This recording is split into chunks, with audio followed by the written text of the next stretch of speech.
भालू बटुक को एक दिन लगा कि वह बहुत तेज दौड़ सकता है। उसने जंगल में सबको चुनौती दे दी।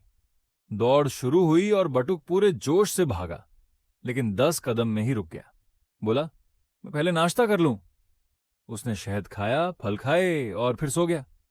बाकी जानवर दौड़ खत्म करके लौट आए।